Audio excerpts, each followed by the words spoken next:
Good day everyone. Today we have the 2024 Toyota Veloz 1.5e. This is going to be a full in-depth review of the Veloz.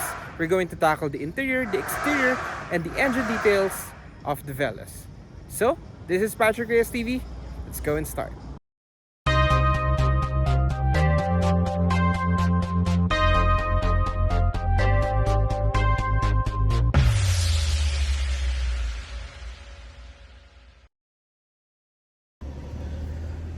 Now on the inside, you have a very refreshing look on the interior. You have a carbon fiber accents on the door handle, silver accents, and your soft materials right here on the arm pad. It is white tone on this one, but it's mostly plastic all around. Now in here, you have your manual seat controls, your recliner, height adjustment, and your seat position control right here on the middle.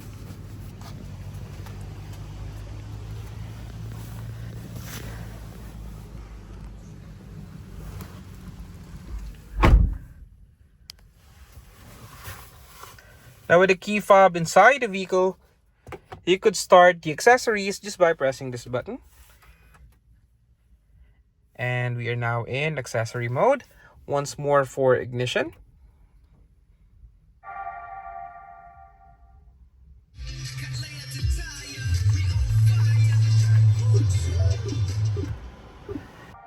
And to start the engine, just put your foot in the brake and push the button to start.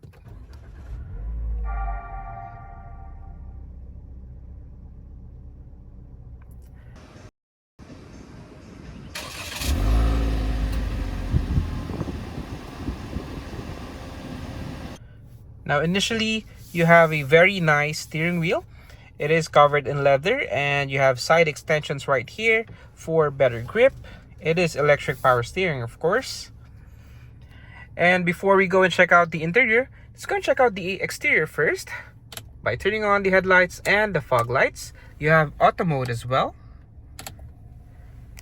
Hazards. Now all windows are electrically powered and only the driver's side window is automatic up and down.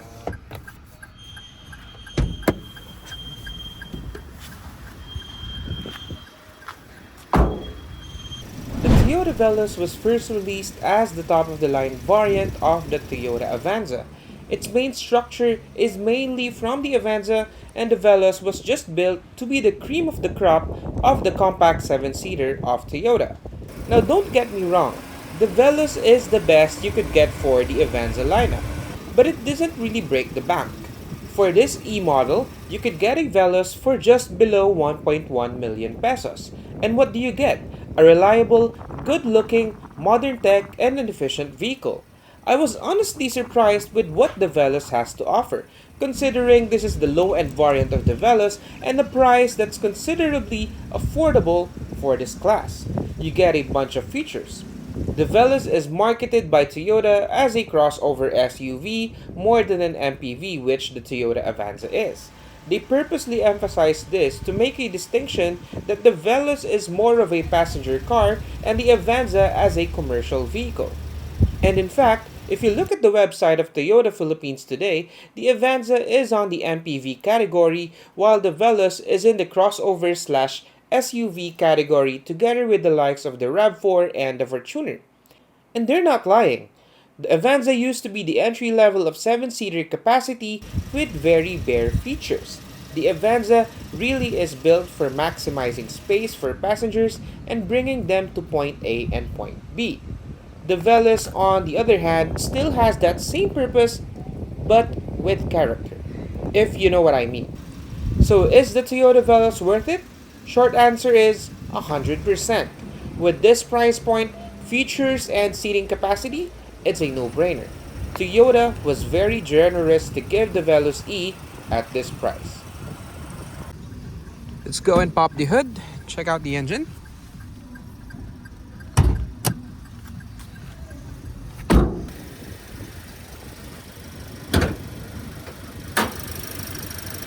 The Veloz only comes with one engine option, which is the 2NR-VE 4-cylinder dual overhead cam 1.5-liter gasoline engine which produces 106 horsepower at 6,000 RPM and 138 Nm of torque at 4,200 RPM.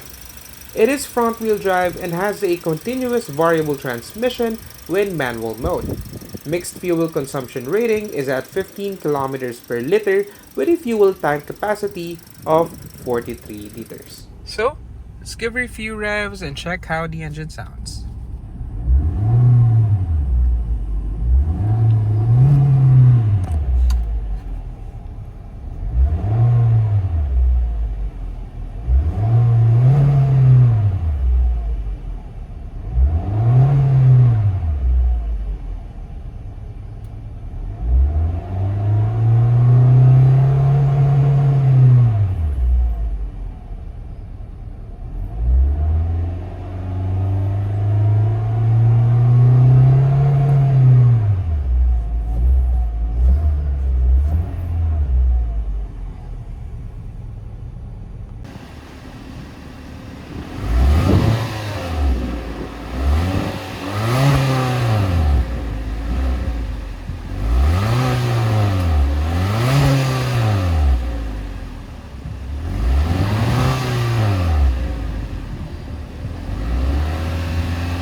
Now on the inside, on the steering wheel, you have your controls for the gauge cluster right over here, and you have your trip button and your voice command, your decrease and decrease volume.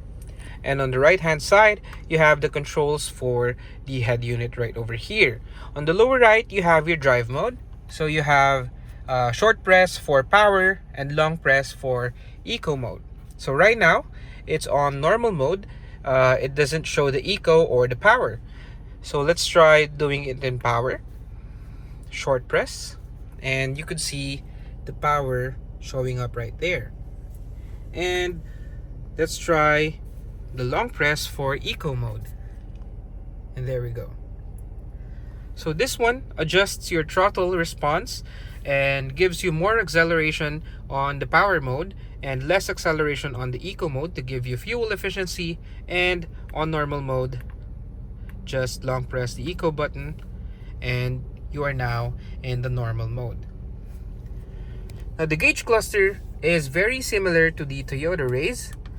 The first tab is the fuel consumption rating. So this is an instantaneous fuel consumption rating. You have your average kilometers per liter as well, and when you go down you have your fuel range depending on the fuel capacity that you have. On the other tab, you have your clock and messages for the computer. So this one tells you for your maintenance or any other messages you want to set this up. And you have a bunch of settings in here. Display brightness, so you could adjust that as well, and time and date, designs. So this is for the different styles of gauge clusters. Let's try display one. So this is for the display one. The RPM seems like an arcade game. And let's try other designs. This one looks nice. So display settings, eco indicator light, average fuel reset after refueling, steering angle. There's a bunch of settings here for you to play with. The buzzer, so you could change the sound of your turn signal indicator. Let's try number 1. Let's try number 2. Let's try number 3.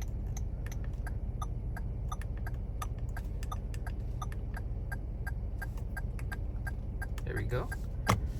Notification date settings. So this is the one that you could set depending on the date. So for category, you could have anniversary, birthday, car inspection day, maintenance day. Let's say for maintenance day, you set it on 2024 on February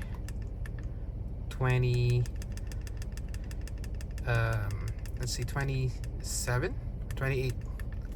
So when February 28, 2024 comes, it would give you a notification here on your messages that it's time for maintenance.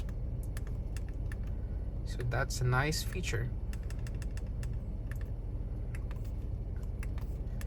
And vehicle settings, door locks, you have a bunch of settings in here, which is nice.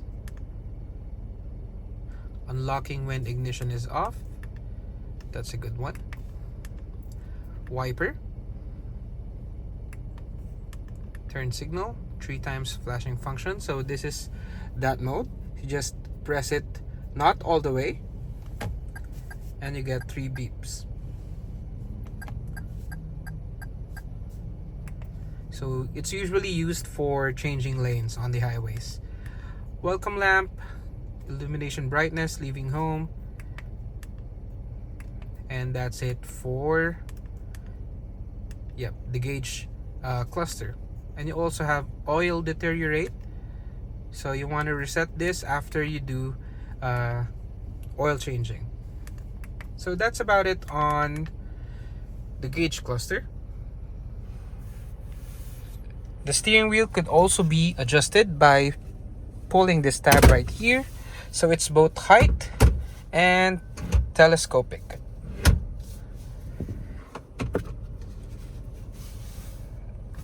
In here you have I would not say a cup holder, but sort of a cup holder. It's not the usual round that we see, but there's a pocket in here. And right here is your head unit, your air conditioning vents, and the accent that goes around the vehicle. And you have your very neat Veloz logo right in here. Cup holder. Now in here you have your CVT with manual mode. Put it in reverse and you have your rear backup camera together with your rear backup sensors. You have your push start button right here, your seatbelt indicators on the front and on the middle seats.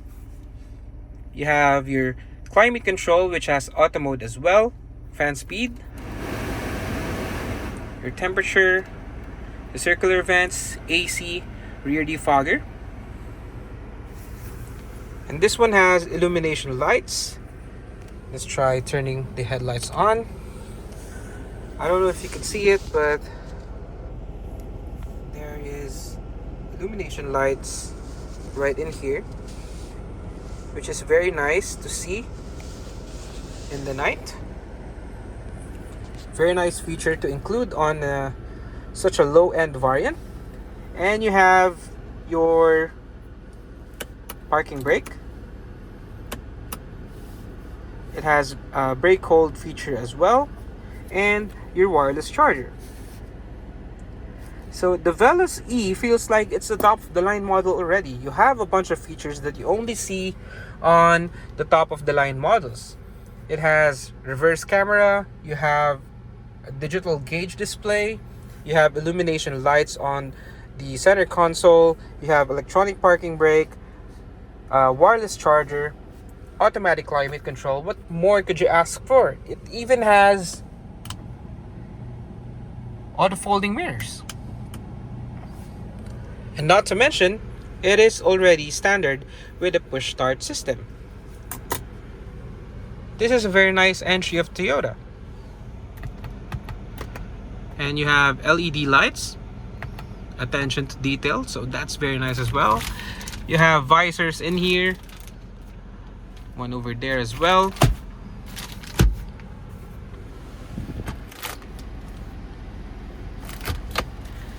So I think you've noticed that we don't have enough cup holders right here on the front. You have one cup holder there and bottle holders on the door sidings, but in here I'm not so sure if this would fit a drink or something, but it is there, so you could use that. And a bottle holder right over here on the bottom part of the door siding. That is nice. You have traction control as well.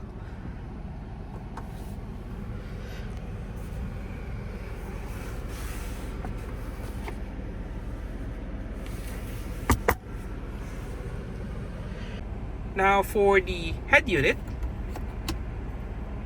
let's go and see what this has to offer. So this one is the same head unit that you see on the Toyota Rays. You have your radio, Bluetooth audio, telephone, which is connected via Bluetooth, and Apple CarPlay via this USB right here. So this is the home screen, and we want to try the sound system.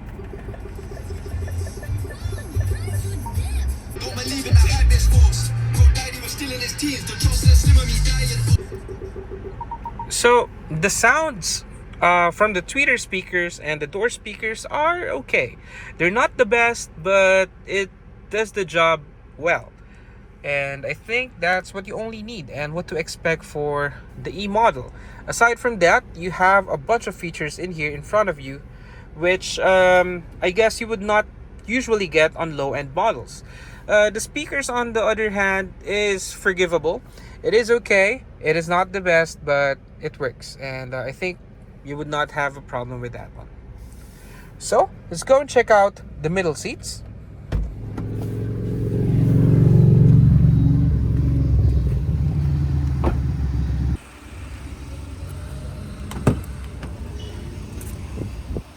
Now on the back, you don't have the carbon fiber accent and door or the grab handle right over here, but you have the soft touch material in here as well. Cup holder right over here and a bottle holder.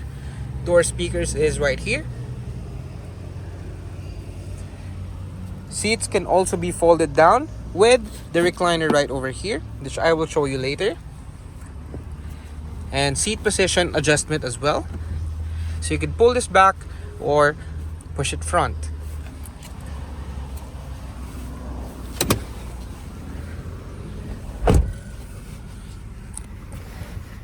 Now in here, leg space is good, very well built for passengers.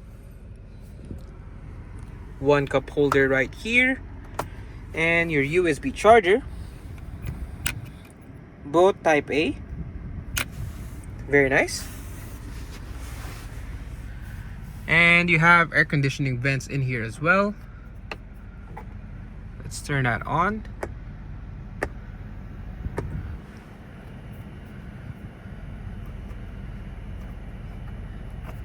This is a quite unique air conditioning vent on the back, but it serves its purpose, and that's it.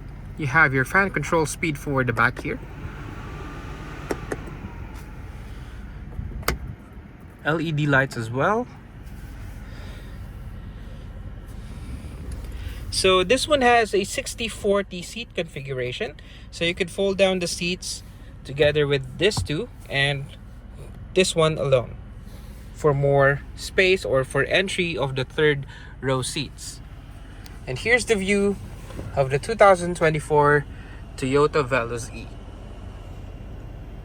Looks very modern, looks very 2024, and you get a bunch of features for the E model, which is the low-end variant.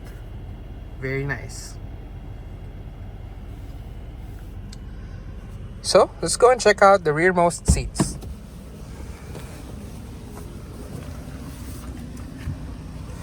Let's fold this down. And you have your third row seats in here. Leg space is quite small, but you could always push this forward to have more foot or legroom area.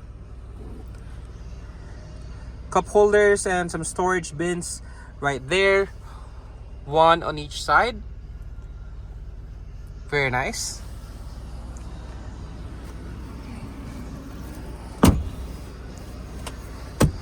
Let's go and check out the rear cargo area.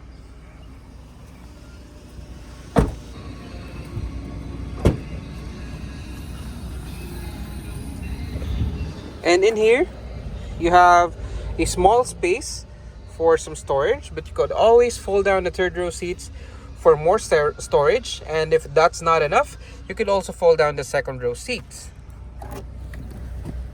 In here you have your tools, and this is the access for the spare tire, which is right underneath the third row seats.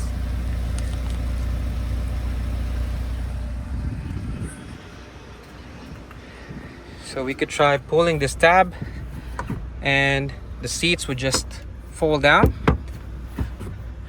like so. And you now have a big compartment on the back, but you can still have a seat for 5 passengers, including the driver. Very nice.